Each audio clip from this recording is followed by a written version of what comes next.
right here. Click it. Good morning, everyone, and welcome to SpaceGeekSpeak, AAA Houston section weekly gathering. We're welcoming today Peter Quinlan. He is going to take us on a journey through an important chapter of space exploration history. We're privileged to have Peter with us, a space enthusiast and an authority on robotic systems. Peter brings his deep knowledge and passion for space technology to illuminate the story of one of the most iconic symbols of space innovation, the Canadarm. Please join me in welcoming Peter to SpaceGeekSpeak and thank him in advance for what is sure to be a captivating exploration of space technology's past, present, and future. Peter, thank you. Thank you, Svetlana. Okay, I'll share my screen. Hopefully the right one. Let me know if you can see the presentation. Yes. Over here. Okay.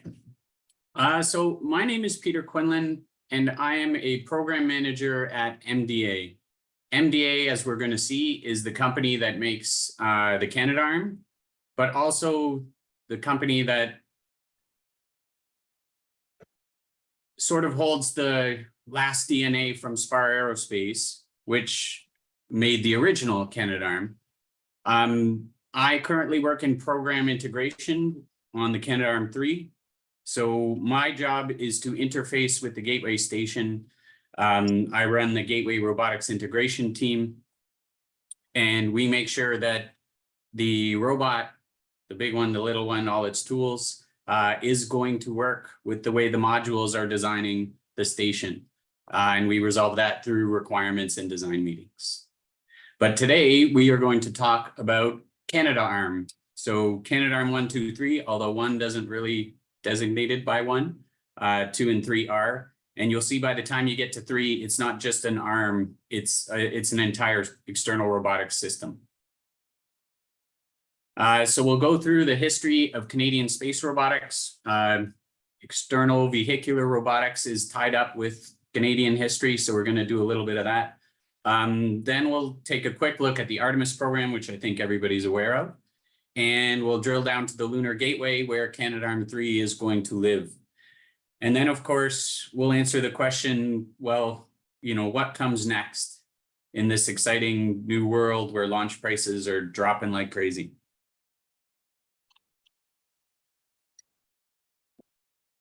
Okay, so a brief history of Canadian space robotics. And just to situate everybody, that's Canadarm II. There's an astronaut on the end of the APFR, which is mounted into a whiff in the end effector. So where did Canada start? So we certainly weren't the first, we certainly weren't the second, but I would argue it's not surprising we're the third. Maybe not in the sense of our GDP, but definitely in the sense of our exploration spirit. So in 1962, Alouette was launched, making Canada the third spacefaring country in history.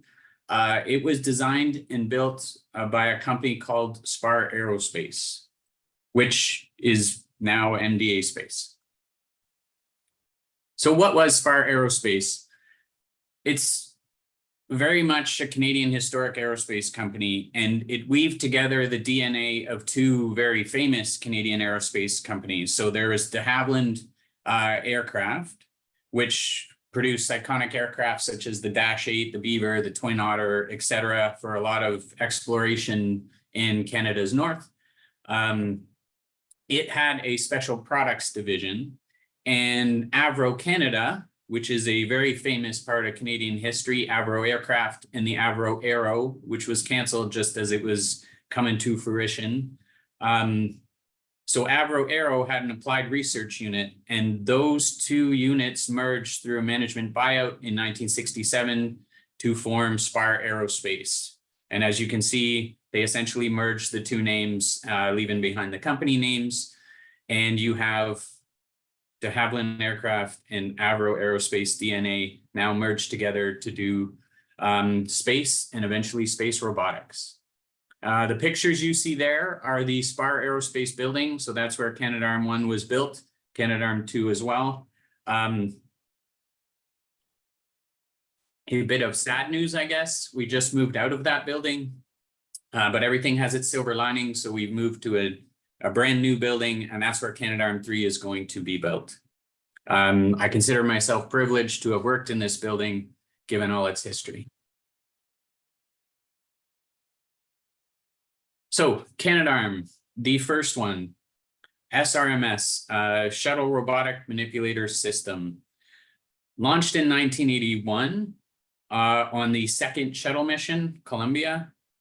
It was designed and built by Spar Aerospace. It was contracted by the National Research Council of Canada. The Canadian Space Agency did not exist at this time. As you can see, it led to some things once we were building it. So it launched in 1981. The Canadian Astronaut Corps was formed 2 years after that. And then in 1989, the Canadian Space Agency was founded and Canada had a proper space agency. So I really enjoy the fact that we led with our technology and then founded the agency. It's just an interesting piece of Canadian history. And my favorite of those pictures there is actually the air table testing. So verification of systems is such an important part of everything we do, because once it gets up there, it just needs to work.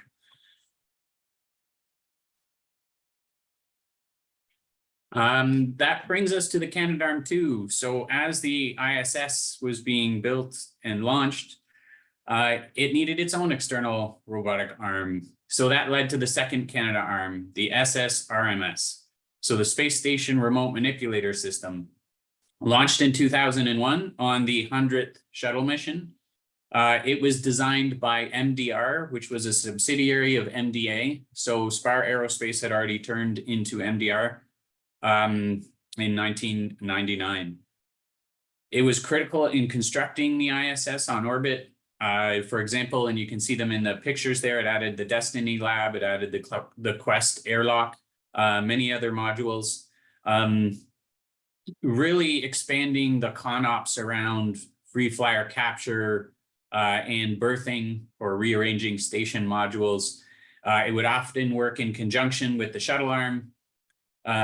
Just as a point of interest, the current international docking standard, when the next revision is released, it will contain a section on berthing, which I encourage everyone to read.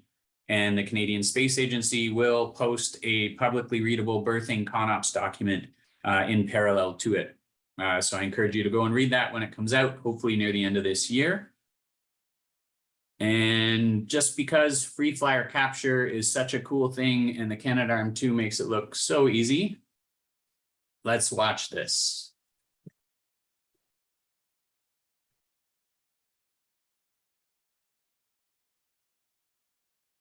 So that is a SpaceX capsule that's about to be free flyer captured by the Canadarm II. Two separate independent bodies in space being grappled. Love it.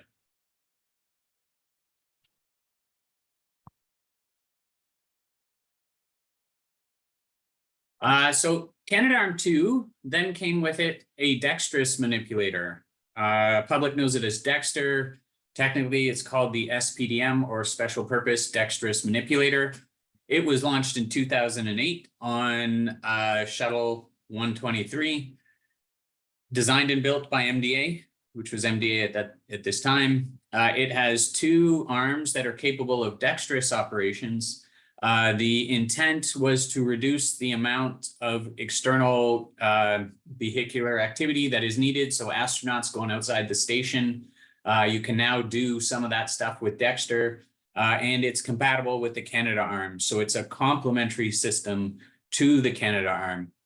And as you can see, when we lean forward, as you will see, when we lean forward into Canadarm III,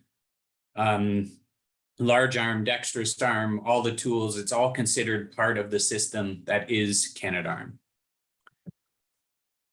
So what's next, and it's already in work. So the Artemis era, going back to the moon, super exciting. We have a seat on Artemis II. So Jeremy's going to fly around for us and be the first Canadian to go out to the moon and back, which is super rewarding. It's just nice to see all the partner nations in the Artemis Accord, and especially on the Gateway Station, working together to do something that's going to advance humanity and our ability in deep space, but lunar space, but also it'll just drag LEO space up as well with it. So this is not just a go there, land and say we're done type of thing. This is an infrastructure build, as I'm sure many of you are aware. So as the gateway is in place, and as we start to get rovers down on the surface and habitation, there's going to be a lot of activity and opportunity down there. So it's a great time to be living through it and to be working on it. What part of the Artemis system is going to have Canadarm III? So it is the Lunar Gateway Station. So the Orion capsule, which is sort of like the transport for the people, the taxi to and from. You have the station up top of the moon, which is the gateway to it. It's based around the SLS launch system. You have commercial companies that are building landers, and we should never forget all of this requires really good must-work ground infrastructure. Okay, the Lunar Gateway Station. So a quick overview of it for those of you who aren't super familiar. There's a power and propulsion element, which is designed and built by Maxar. It will be manifested with the habitation and logistics outpost, or HALO, which is made by Northrop Grumman.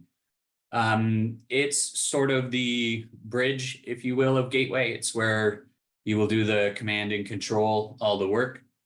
On the end of this is going to be the Lunar IHAB. I kind of look at this as the crew quarters. It is being built by Thales, Italy, and it is contributed by ESA. ESA is also contributing Lunar View, which we know as ERM. So it's the module with the windows, which is always exciting, but also has refueling capability, or will have refueling capability, both of the station and of visiting vehicles. The last module planned is the airlock, and that's where we can start to have crew activity and EVAs. But not only that, the airlock actually allows the Canadarm to maintain itself by passing its own pieces through it for repair in the inside shirt sleeve environment by the crew. The station will have visitors. It'll have logistics modules that are coming and going. The two under contract right now are the SpaceX Dragon capsule, and we must not forget about the JAXA HDVX. That one is also going to be a logistics supplier to Gateway. And then there are the two landers, which is the Blue Origin and the SpaceX lander. An important point to note, the airlock is actually going to be provided by MBRSC, which is the United Arab Emirates Space Agency. So they're going to be contributing to the Gateway Station, which is an exciting new partner to have. So most people, if they haven't looked into it, think the Gateway Station is going to orbit the moon in a nice sort of semicircular in-plane orbit, and it will not. It will be using an NRHO orbit. There's lots of novel and unprecedented things to consider here. I'm always surprised how often I have to use the word unprecedented at my job.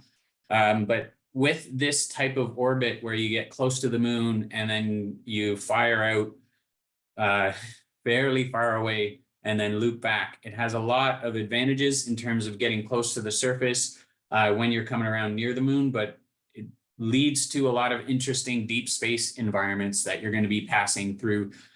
So for example, the magnetic field of the Earth actually stretches out in the solar wind, and parts of this orbit will actually be inside and protected by the Earth's magnetotail, but other parts it pops out of it and is in proper deep space solar wind. So you're going to get a taste of both, which is very exciting for the scientists that want to put payloads up here. And then the other interesting activity from all of this is as landers go down and come back up, you are going to get anthropogenic generated dust, which means human made carried mess back up to the station, and you'll actually get moon dust at the station. It's something we need to deal with design wise, which again, another kind of unprecedented thing. But it's also something that can be studied. Like, it's an interesting area of science. So for example, how will that dust that's up there on the station behave inside and outside of the magnetotail? There's very interesting things with this orbit and what we can do, and challenges in designing. Okay, so Canadarm III, which will be on the Gateway Station. The Canadarm III, we refer to it as GERS technically, which is the Gateway External Robotics System. It will be designed and built by MDA Space, which is the company I work for. It'll be critical to autonomous operations on Gateway. I think I had it in a bullet on an earlier slide, but Gateway, while it is human rated, it will not be constantly crewed. It will actually only be crewed during the periods of Artemis lunar missions. And for most of the year, it will be uncrewed. So what that means is operations on Gateway need to be autonomous. It's absolutely critical to making the station function. So we're designing an arm that is not just going to be operated by an operator. It's actually going to be spooled up and have to run itself. And do ConOps on its own. And we, as the operators, are going to have to learn how to trust that through validation and verification exercises on orbit, and the autonomy that we are coding and designing into it. So that is a very interesting sort of new technology that's going into the arms. And it's built off of some cool stuff that we've been doing with the ISS arms as well. While it does maintain the station, it can assist EVA and things like that. It's really about managing the science on the outside of the station. I think that's what really provides the most value. So we're fairly proud of that. And then in general, our ability to do this kind of cements the fact that we can do it because we have done it in LEO and now in lunar space. And as I said, with that orbit, sections of deep space. So what comprises the system? You should be able to recognize this as an evolution of Canadarm II, but being much more efficient because we're going further out. It costs 10 times as much to get something from that. The cost it would take to put something in LEO, it's 10 times as much to put it in lunar space. So you want to be super efficient when you're starting to go that far. We are going to have a large arm. It's not as big as the ISS arm or Canadarm II. It's 8.5 meters. The large arm is going to do things like berthing, relocation of the tools, has an inspection, station maintenance and item replacement. The tool that it carries with it. So this is the large arm here. It's actually carrying a tool which can also drop on the grapple fixtures of the station. It is called the TOC, or Tool and ORU Caddy. It has inside it, or mounted on the sides of it, sorry, payload wedges, which can hold payload platforms and payloads, as well as Canadarm tools like the DAT pack. Now, the DAT pack is something that the large arm can pick up, and it enables it with a dexterous grapple end effector. So it can actually do the job of a small dexterous arm. However, that is just a tool for redundancy. We actually do have a dexterous arm included in the system. It is called the XDA. So it is a smaller arm that's intended for dexterous operations similar to Dexter on the station, but only one arm. So similar in configuration to the XLA, but much smaller. It lives on the TOC in the sense that it sits in a payload wedge, and it can operate from there to do its jobs of maintenance and inspection and payload relocation and science support. In order to do this, the station needs to be covered in grapple fixtures, which are very well mapped out by a team within our group, one of my faves called the GOAT team, or Gateway Operations Analysis Team. They have a wonderful logo if you come across it. The station is also covered in payload platforms or wedges and locations, i.e. interfaces for payload platforms. Some of them are already populated with science. Some of them are already populated with what we call maintenance items, which are items that are critical to station function that may need to be removed and replaced by external robotics. And some of them are empty and waiting for payloads to be proposed and accepted and included in the future.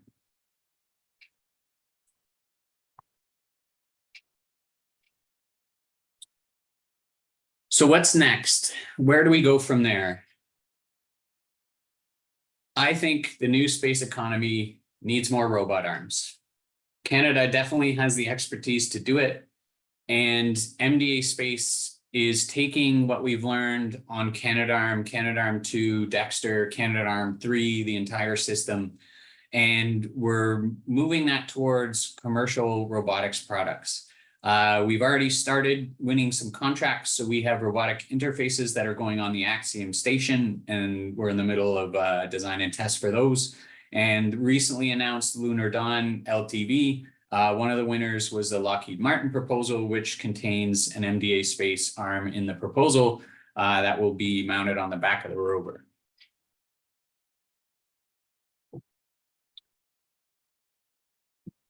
So this is actually hot off the presses. It is MDA's latest product offering on April 8th, so not too long ago, less than a month ago, at the 39th Space Symposium in Colorado Springs, MDA unveiled its product line for space robotics called MDA SkyMaker.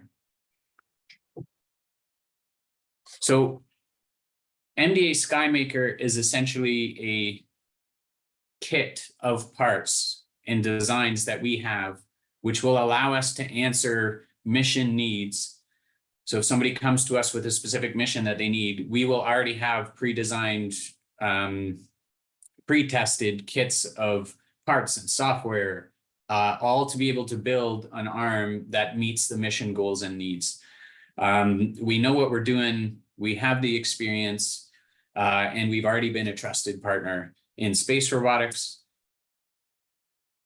Because it's going to be a kit of parts, it makes it scalable, which is super important. So whether your needs point you towards a very small dexterous arm, or your needs point you towards a very large arm to operate almost as like a crane in space, the kit will allow us to deliver on the mission capabilities that you need. Because we've done it before, because our experience in it can be trusted, this can be expanded out not to just station arms, right? Like rover arms, as you saw with the LTV, landers and offloading, spacecraft that need to do things in LEO. And we will be able to survive using this kit and thrive and function in LEO, in deep space, in lunar space. It's just so moddable that we think we can cover whatever is needed. And if you are making a station, if you're making a spacecraft, if you're making a rover, or if you're making something else that needs a robotic arm, you can be confident that we know what we're doing. So as I said, large or small, we've done it all. We got little ones, we got big ones, and everything in between, whether dexterous or heavy, we can do it, and we've done it before. A more interesting one, which I actually want to watch in the commercial industry, is tailored reliability in life. Previously in the space industry, you want to design it for a certain mission life, but you always know we're going to squeeze as much as possible out of it. And so you're designing for these long life missions. Well, in the commercial world, somebody might just need to use it once or twice, and they just want something that's going to work 2 times and then they're done with it. And that's okay. We can kit that too to save you money. Or maybe you do need it to last 15, 30 years, and that's okay. We can kit that too, so that it fulfills your mission. External robotics, free flyer capture, but also interesting things like surgery in space. We do have experience in medical robotics. So IVA surgery of a surgeon on Earth doing surgery in space. That is possible and capable now. As I mentioned, whether it's LEO or deep space, we have experience in those environments. And as an extra bit, if you need us to run your mission, if you need us to run your operations, if you need us to be your mission control, we can do that too.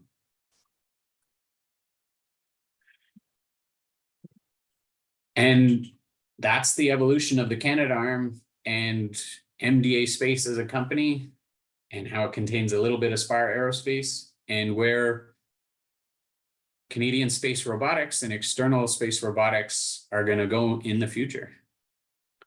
So thank you very much. The symbol you see there is the logo for my team, the Gateway Robotics Integration Team.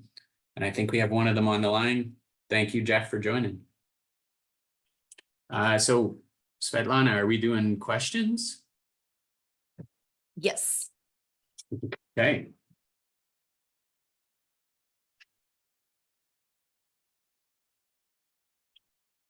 So now everyone going to stop recording.